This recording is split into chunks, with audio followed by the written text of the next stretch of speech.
जय माता दी। नमस्कार दोस्तों, आपका स्वागत है एक बार फिर से आपके अपने चैनल दिव्य दृष्टि में। मैं सर्वज्ञेश्वर भैरव के अंक में निवास करने वाली परमोत्कृष्ट पद्मावती देवी का ध्यान करती हूँ। वे नागराज के आसन पर विराजमान हैं और नागों के फणों में सुशोभित होने वाली मणियों की विशाल माला से उनकी देह उद्भासित हो रही है। उनका तेज सूर्य के समान है और उनके 3 नेत्र उनकी शोभा को बढ़ाते हैं। उनके हाथों में माला, कुंभ, कपाल और कमल हैं और उनके मस्तक पर अर्धचंद्र का मुकुट सुशोभित है। ऋषि कहते हैं कि देवता का यह कथन सुनकर दूत को बड़ा क्रोध हुआ और उसने दैत्यराज के पास जाकर सभी समाचार विस्तार से सुनाए। दूत की बातें सुनकर दैत्यराज क्रोधित हो गया और उसने दैत्य सेनापति धूम्रलोचन से कहा, धूम्रलोचन, तुम तुरंत अपनी सेना लेकर जाओ और उस दुष्ट का केश पकड़कर उसे घसीटते हुए यहाँ ले आओ। यदि उसकी रक्षा के लिए कोई खड़ा हो, चाहे वह देवता, यक्ष या गंधर्व हो, उसे अवश्य मार डालना।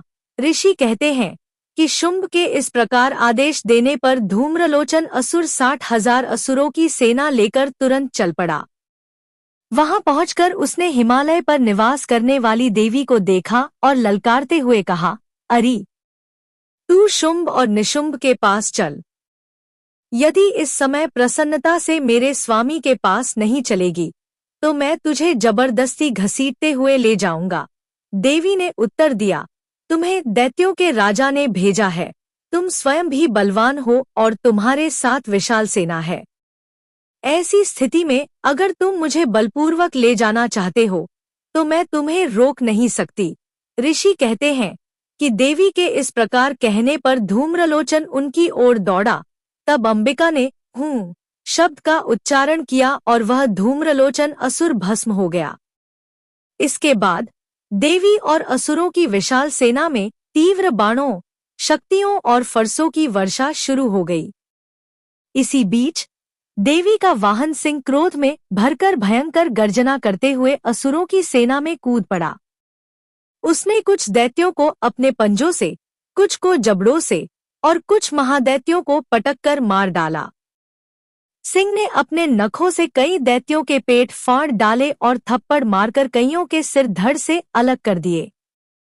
उसने अपनी गर्दन के बाल हिलाते हुए दैत्यों के पेट फाड़कर उनका रक्त चूस लिया। उस महाबली सिंह ने क्रोध में आकर क्षण भर में असुरों की पूरी सेना का संहार कर दिया। जब शुंभ को यह समाचार मिला कि देवी ने धूम्रलोचन असुर को मार डाला और उसके सिंह ने पूरी सेना का सफाया कर दिया तो उसे अत्यंत क्रोध आया। उसके ओंठ कांपने लगे। उसने चंड और मुंड नामक 2 महादैत्यों को आदेश दिया, हे चंड, हे मुंड, तुम बड़ी सेना लेकर जाओ और उस देवी को पकड़कर या बांधकर शीघ्र यहाँ ले आओ। यदि उसे लाने में किसी प्रकार का संदेह हो तो युद्ध करके सभी प्रकार के अस्त्र शस्त्रों और समस्त असुरी सेना का प्रयोग कर उसकी हत्या कर देना। उस दुष्टा की हत्या होने पर और सिंह के मारे जाने पर उस अंबिका को बांधकर साथ ले आना। शीघ्र ही इस प्रकार लौट आना। श्री मार्कंडेय पुराण में सावर्णिक मनवंतर की कथा के अंतर्गत देवी महात्म्य में 6ठा अध्याय समाप्त होता है। 7वां अध्याय चंड और मुंड का वध में मातंगी देवी का ध्यान करती हूँ। वे रत्नमय सिंहासन पर बैठी हैं और एक तोते का मधुर स्वर सुन रही हैं। उनके शरीर का वर्ण श्याम है। वे एक पैर कमल पर रखे हुए हैं और मस्तक पर अर्धचंद्र धारण करती हैं। उन्होंने फूलों की माला पहनी हुई है और वीणा बजा रही हैं। उनके अंग में कसी हुई चोली सुशोभित हो रही है और वे लाल रंग की साड़ी पहने हुए हैं। उनके हाथ में शंखमय पात्र है और उनके मुख पर हल्की मधु की आभा दिखाई दे रही है। उनके ललाट पर बिंदी सुशोभित हो रही है। ऋषि कहते हैं, तदनंतर शुंभ की आज्ञा पाकर चंड और मुंड नामक दैत्य चतुरंगिनी सेना के साथ अस्त्र शस्त्रों से सुसज्जित होकर चल दिए। वे हिमालय के स्वर्णमय ऊंचे शिखर पर पहुंचे, जहां उन्होंने सिंह पर बैठी देवी को देखा जो मंद मंद मुस्कुरा रही थी। उन्हें देखकर दैत्य तुरंत उन्हें पकड़ने की तैयारी करने लगे। किसी ने धनुष तान लिया, किसी ने तलवार संभाली और कुछ दैत्य देवी के पास खड़े हो गए। तभी देवी ने शत्रुओं के प्रति क्रोध किया। उनके मुख का रंग काला पड़ गया, ललाट पर भौहें टेढ़ी हो गईं और वहां तुरंत विकरालमुखी काली प्रकट हुई। वे तलवार और पाश धारण किए हुए थी, विचित्र खटवांग पकड़े हुए थीं और चीते की खाल की साड़ी पहने नरमुंडों की माला से विभूषित थी। उनका शरीर सूख चुका था, केवल हड्डियों का ढांचा शेष था, जिससे वे अत्यंत भयंकर दिख रही थी। उनका मुख विशाल था और लपलपाती जीभ के कारण वे और भी डरावनी प्रतीत हो रही थी। उनकी आंखें धंसी हुई और लाल थी और वे अपनी भयंकर गर्जना से चारों दिशाओं को गुंजा रही थी। काली देवी ने बड़े बड़े दैत्यों का वध करते हुए तेजी से दैत्य सेना पर धावा बोला और उन्हें भक्षण करने लगी। वे पार्श्वरक्षकों, अंकुशधारी महावतों, योद्धाओं और घंटों से सज्जित हाथियों को एक ही हाथ से पकड़कर अपने मुंह में डाल लेती थी। इसी प्रकार वे घोड़े, रथ और सारथियों सहित सैनिकों को मुंह में डालकर भयानक रूप से चबा डालती थी। कुछ को बालों से पकड़ लेती, किसी का गला दबा देती, कुछ को पैरों से कुचल डालती और कुछ को छाती के धक्के से गिराकर मार डालती थी। असुरों द्वारा छोड़े गए बड़े बड़े अस्त्र शस्त्रों को वे अपने मुंह से पकड़ लेती और क्रोध में भरकर उन्हें दांतों से पीस डालती थी। काली देवी ने दैत्यों की पूरी सेना को रौंद दिया, खा लिया और जो बचे उन्हें मार भगाया। कुछ तलवार से काट दिए गए, कुछ खटवांग से पीटे गए और कुछ असुर उनके दांतों से कुचले गए।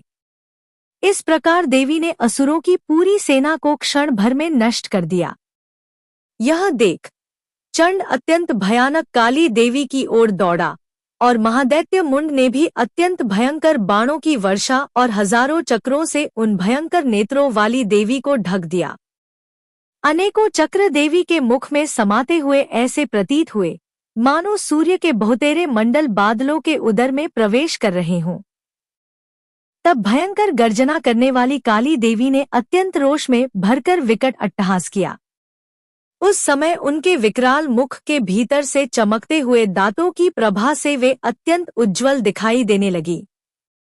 देवी ने तुरंत तलवार हाथ में लेकर हाँ का उच्चारण किया और चंड पर धावा बोल दिया। उन्होंने उसके केश पकड़कर उसी तलवार से उसका मस्तक काट दिया। चंड का वध होते देख मुंड भी देवी की ओर दौड़ा। तब देवी ने रोष में भरकर उसे भी तलवार से घायल कर धरती पर गिरा दिया। महापराक्रमी चंड और मुंड के मारे जाने के बाद बचे हुए शेष दैत्य भय से व्याकुल होकर चारों ओर भागने लगे। इसके बाद काली देवी ने चंड और मुंड का मस्तक हाथ में लेकर चंडिका देवी के पास जाकर प्रचंड अट्टहास किया और कहा, देवी, मैंने चंड और मुंड नामक इन दो महापशुओं को तुम्हें भेंट किया है। अब तुम स्वयं ही शुंभ और निशुंभ का वध करो। ऋषि कहते हैं, जब चंड और मुंड के मस्तक देवी चंडिका के पास लाए गए, तब कल्याणमयी चंडी ने काली देवी से मधुर वाणी में कहा, देवी, तुम चंड और मुंड को लेकर मेरे पास आई हो, इसलिए संसार में तुम्हारी ख्याति चामुंडा के नाम से होगी। श्री मार्कंडेय पुराण में सावर्णिक मनवंतर की कथा के अंतर्गत देवी महात्म्य का 7वां अध्याय समाप्त होता है। 8वां अध्याय रक्तबीज का वध। मैं अनिमा आदि सिद्धियों से आवृत किरणों वाली भवानी का ध्यान करती हूँ। उनका शरीर लाल वर्ण का है, नेत्रों में करुणा की लहरें हैं और उनके हाथों में पाश, अंकुश, बाण और धनुष सुशोभित हो रहे हैं। ऋषि कहते हैं, चंड और मुंड दैत्यों के मारे जाने और बहुत सी दैत्य सेना का संहार हो जाने पर दैत्यों के राजा प्रतापी शुंभ को बहुत क्रोध हुआ। उसने अपनी संपूर्ण असुर सेना को युद्ध के लिए कूच करने का आदेश दिया। शुंभ बोला, आज उदायुध नाम के 86 दैत्य सेनापति अपनी सेनाओं के साथ युद्ध के लिए प्रस्थान करें। कंबु नाम वाले दैत्यों के 84 सेनानायक अपनी वाहिनी के साथ यात्रा करें। 50 कोटिवीर्य कुल के और 100 धौम्र कुल के असुर सेनापति मेरी आज्ञा से सेनाओं के साथ कूच करें। कालक, दोहरिद, मौर्य और काल के असुर भी युद्ध के लिए तैयार होकर मेरी आज्ञा से तुरंत प्रस्थान करें। भयानक शासन करने वाला असुरराज शुंभ इस प्रकार सहस्रों बड़ी बड़ी सेनाओं के साथ युद्ध के लिए प्रस्थित हुआ। उसकी अत्यंत भयंकर सेना को आते देख चंडिका ने अपने धनुष की टंकार से संपूर्ण आकाश को गुंजा दिया। फिर देवी के सिंह ने भी जोर जोर से दहाड़ना शुरू कर दिया।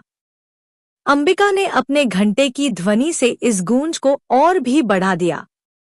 धनुष की टंकार, सिंह की दहाड़ और घंटे की ध्वनि से संपूर्ण दिशाएं गूंज उठीं। उस भयंकर गर्जना से काली ने अपने विकराल मुख को और भी बढ़ा लिया और इस प्रकार वे विजिनी हुईं। उस भीषण नाद को सुनकर दैत्यों की सेनाएं क्रोध से भरकर चारों ओर से चंडिका देवी, सिंह और काली देवी को घेरने लगी। राजन, इसी बीच असुरों के विनाश और देवताओं के अभ्युदय के लिए ब्रह्मा, शिव, कार्तिकेय, विष्णु और इंद्र आदि देवताओं की शक्तियां, जो अपार पराक्रम और बल से संपन्न थीं, उनके शरीरों से निकलकर उन्हीं के रूप में चंडिका देवी के पास आ गईं।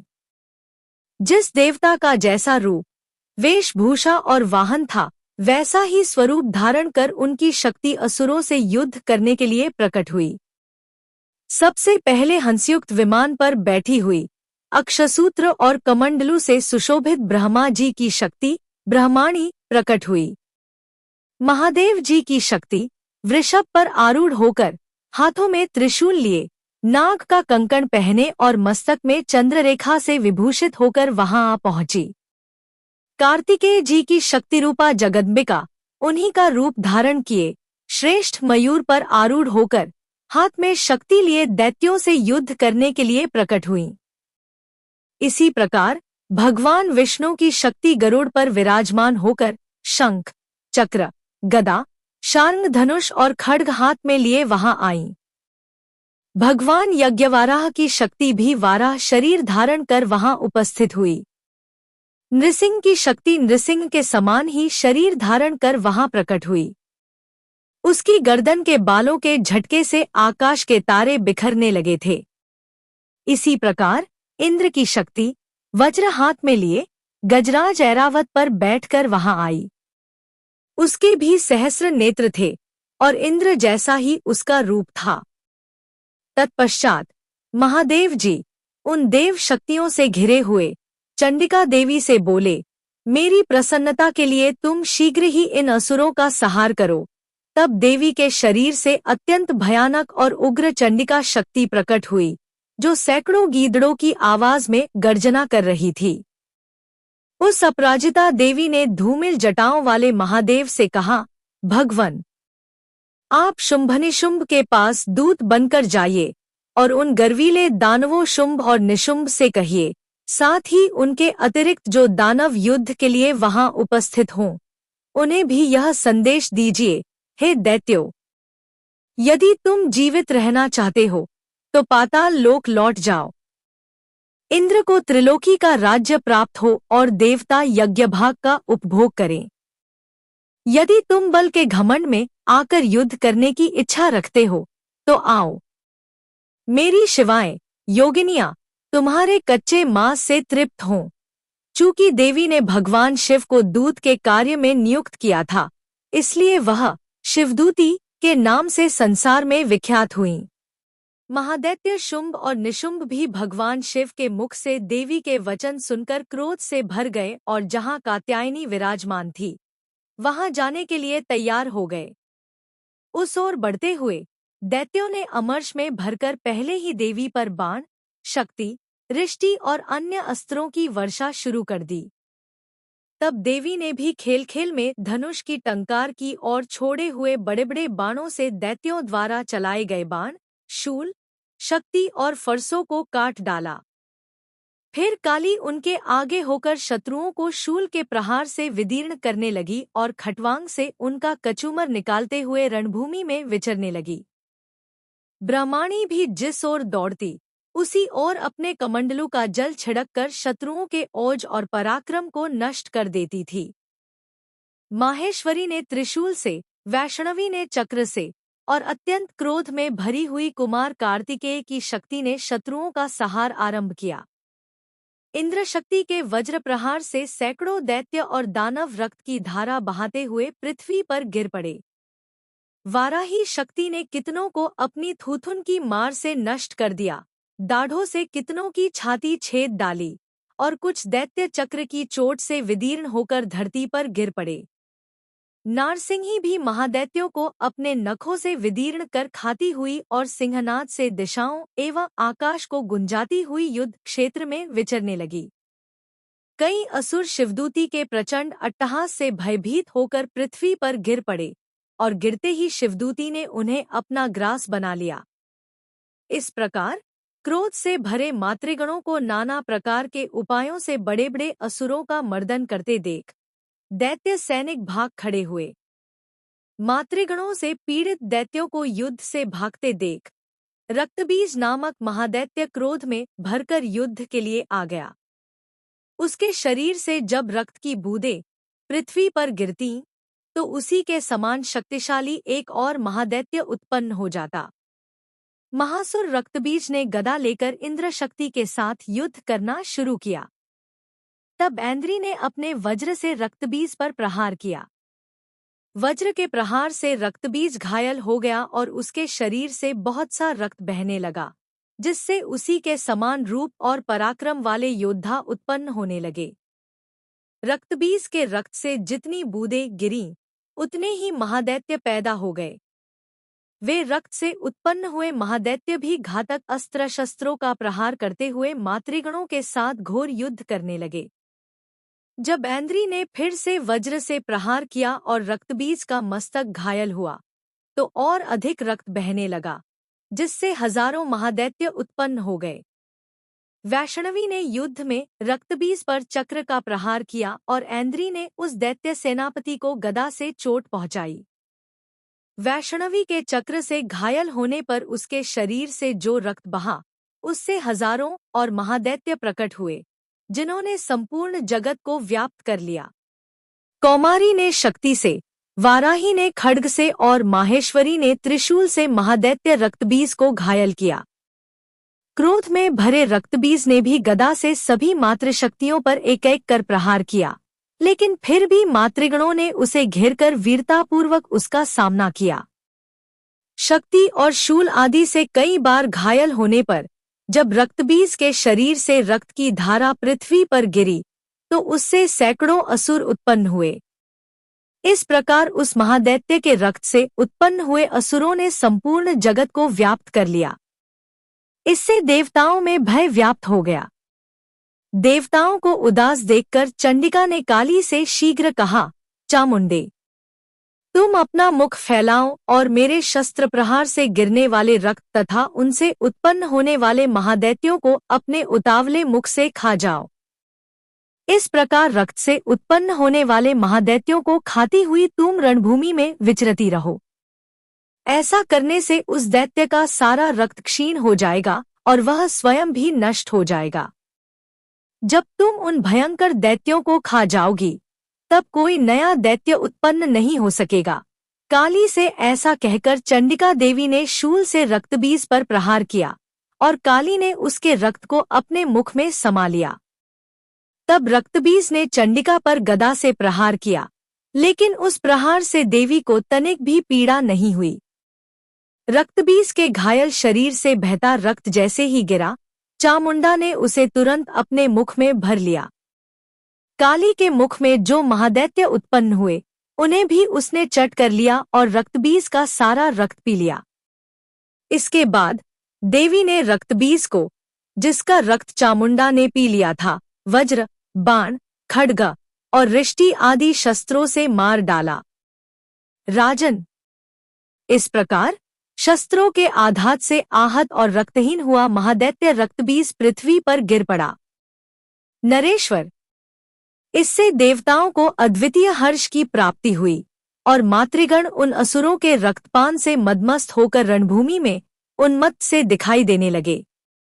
इस प्रकार श्री मार्कंडेय पुराण में सावर्णिक मनवंतर की कथा के अंतर्गत देवी महात्म्य में रक्तबीज वध नामक 8वां अध्याय पूरा हुआ। वीडियो कैसी लगी हमें कमेंट में जरूर बताएं। साथ ही वीडियो को लाइक करें और चैनल को सब्सक्राइब करना न भूलें। यदि आपने अभी तक चैनल सब्सक्राइब नहीं किया है तो कृपया सब्सक्राइब करके बेल आइकन जरूर दबाएं।